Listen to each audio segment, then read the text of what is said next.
The story of a young boy called Joseph that was loved deeply by his beloved father Jacob, that became a slave and a prisoner because of jealousy from his brothers. But the end will tell. Let's dive in. The story of Joseph from the book of Genesis, chapter 37 to 50. Part 2. During this period, Joseph and Asenath had 2 sons. Joseph named his firstborn Manasseh, saying, "It is because God has made me forget all my trouble and all my father's household." The second son he named Ephraim, saying, "It is because God has made me fruitful in the land of my suffering." The 7 years of abundance came to an end, and the 7 years of famine began, just as Joseph had predicted.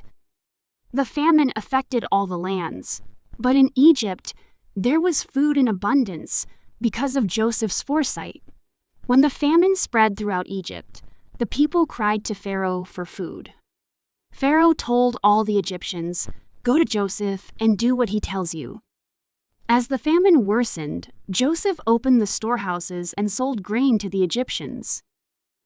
The famine was severe in other countries as well, and people from all over the world came to Egypt to buy grain from Joseph because the famine was severe everywhere. Joseph's rise to power was extraordinary.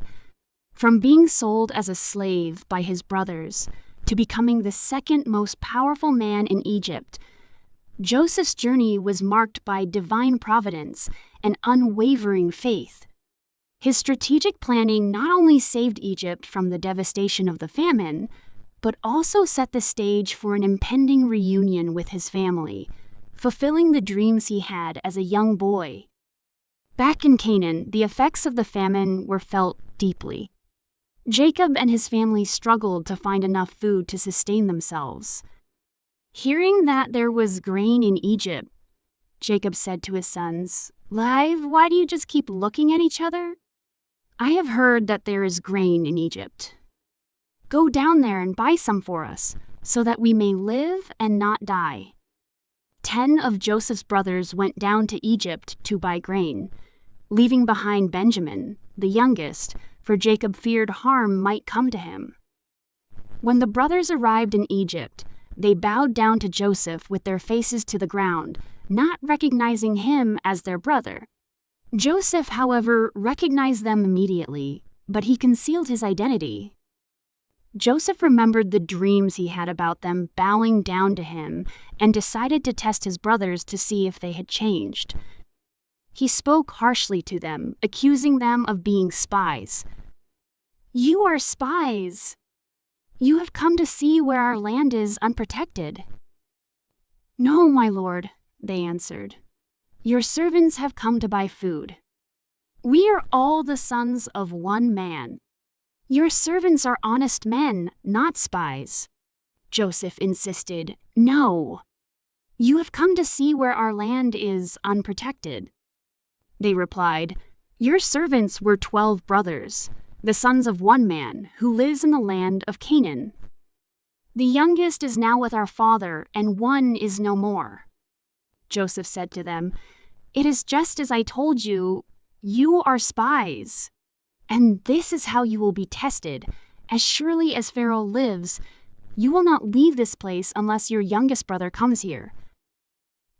Send one of your number to get your brother. The rest of you will be kept in prison, so that your words may be tested to see if you are telling the truth. If you are not, then as surely as Pharaoh lives, you are spies." And he put them all in custody for 3 days. On the 3rd day, Joseph said to them, "Do this, and you will live. For I fear God if you are honest men. Let one of your brothers stay here in prison, while the rest of you go and take grain back to your starving households. But you must bring your youngest brother to me, so that your words may be verified and that you may not die." This they proceeded to do. They said to one another, "Surely we are being punished because of our brother. We saw how distressed he was when he pleaded with us for his life, but we would not listen. That's why this distress has come upon us." "The boy? But you wouldn't listen. Now we must give an accounting for his blood."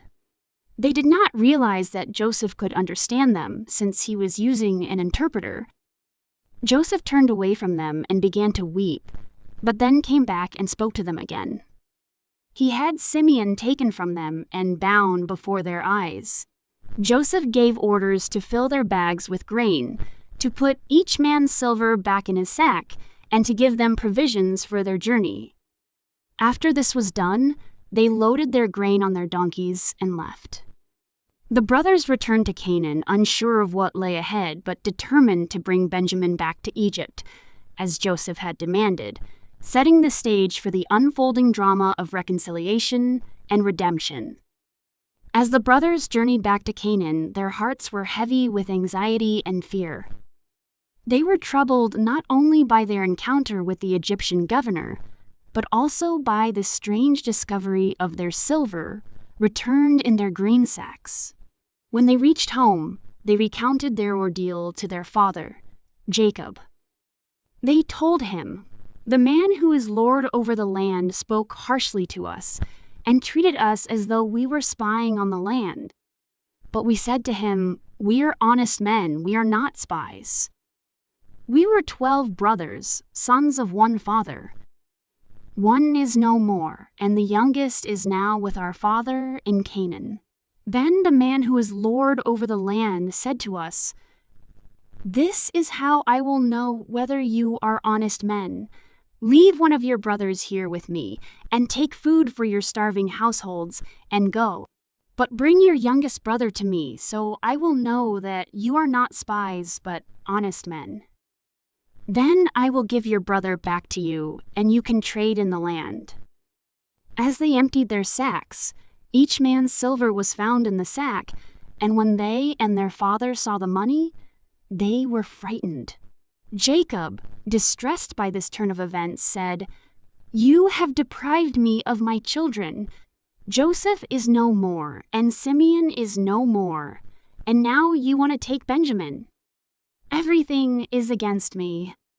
Reuben tried to reassure his father, saying, "You may put both of my sons to death if I do not bring him back to you. Entrust him to my care, and I will bring him back." But Jacob refused, saying, "My son will not go down there with you. His brother is dead, and he is the only one left. If harm comes to him on the journey you are taking, you will bring my gray head down to the grave in sorrow."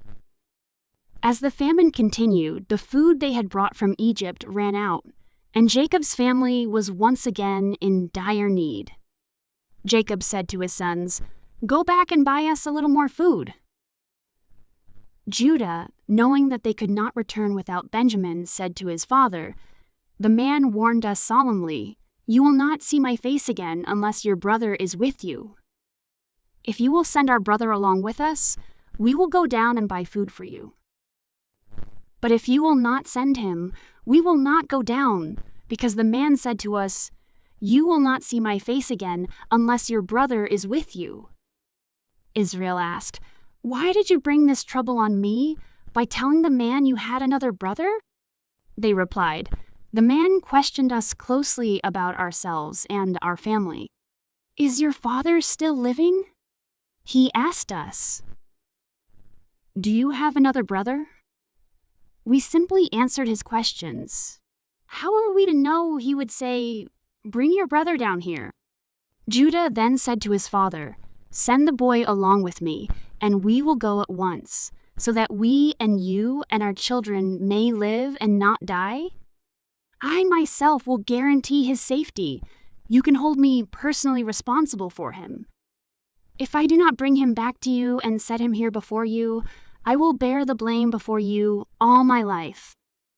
As it is, if we had not delayed, we could have gone and returned twice." Reluctantly, Jacob agreed. He said, "If it must be, then do this. Put some of the best products of the land in your bags and take them down to the man as a gift, a little balm and a little honey, some spices and myrrh, some pistachio nuts and almonds. Take double the amount of silver with you, for you must return the silver that was put back into the mouths of your sacks. Perhaps it was a mistake.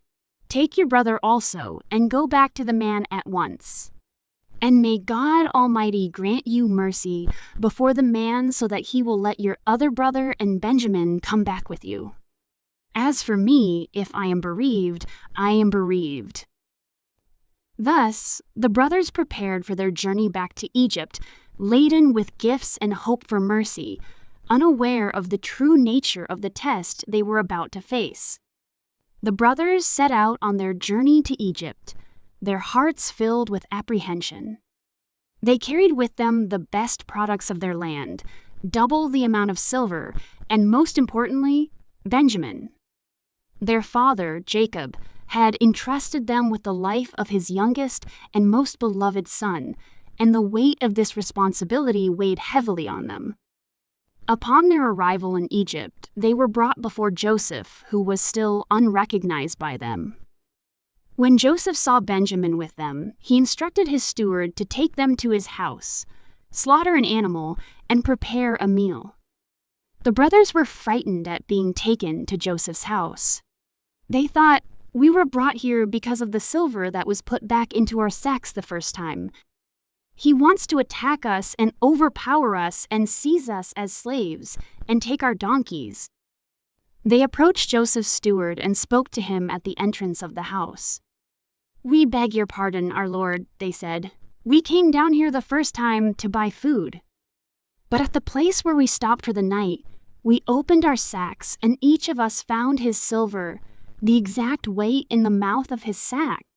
So we have brought it back with us. We have also brought additional silver with us to buy food. We don't know who put our silver in our sacks." "It's all right," the steward said. "Don't be afraid. Your God, the God of your father, has given you treasure in your sacks. I received your silver." Then he brought Simeon out to them. The steward took the men into Joseph's house, gave them water to wash their feet, and provided fodder for their donkeys. They prepared their gifts for Joseph's arrival at noon, for they had heard that they were to eat there. When Joseph came home, they presented to him the gifts they had brought into the house, and they bowed down before him to the ground. He asked them how they were, and then he said, "How is your aged father you told? Is he still living?" They replied, "Your servant, our father, is still alive and well." And they bowed down, prostrating themselves before him. As he looked about and saw his brother Benjamin, his own mother's son, he asked, "Is this your youngest brother, the one you told me about?" And he said, "God be gracious to you, my son." Deeply moved at the sight of his brother, Joseph hurried out and looked for a place to weep. He went into his private room and wept there. After he had washed his face, he came out and, controlling himself, said, "Serve the food." They served him by himself, the brothers by themselves, and the Egyptians who ate with him by themselves, because Egyptians could not eat with Hebrews, for that is detestable to Egyptians. The brothers were seated before him in the order of their ages, from the firstborn to the youngest, and they looked at each other in astonishment. When portions were served to them from Joseph's table, Benjamin's portion was 5 times as much as anyone else's. So they feasted and drank freely with him. The brothers' journey back to Egypt, filled with uncertainty and fear, was gradually transforming into a reunion orchestrated by Joseph, who was yet to reveal his true identity and intentions, testing his brothers to see if they had truly changed. As the brothers enjoyed the feast in Joseph's house, little did they know that another test was being prepared for them. Joseph, still concealing his identity, instructed his steward to fill the men's sacks with as much food as they could carry and to put each man's silver in the mouth of his sack. But Joseph also gave a specific instruction: "Put my cup, the silver one, in the mouth of the youngest one's sack, along with the silver for his grain." The steward did as Joseph had instructed. At dawn, the men were sent on their way with their donkeys. They had not gone far from the city when Joseph said to his steward, "Go after those men at once, and when you catch up with them, say to them, 'Why have you repaid good with evil?' Isn't this the cup my master drinks from and also uses for divination? This is a wicked thing you have done." When the steward caught up with them, he repeated these words to them. They responded, "Why does my lord say such things? Far be it from your servants to do." Thanks for watching. Stay tuned for part 3, and if you have not subscribed to my channel, please do, to get a notification for the next part.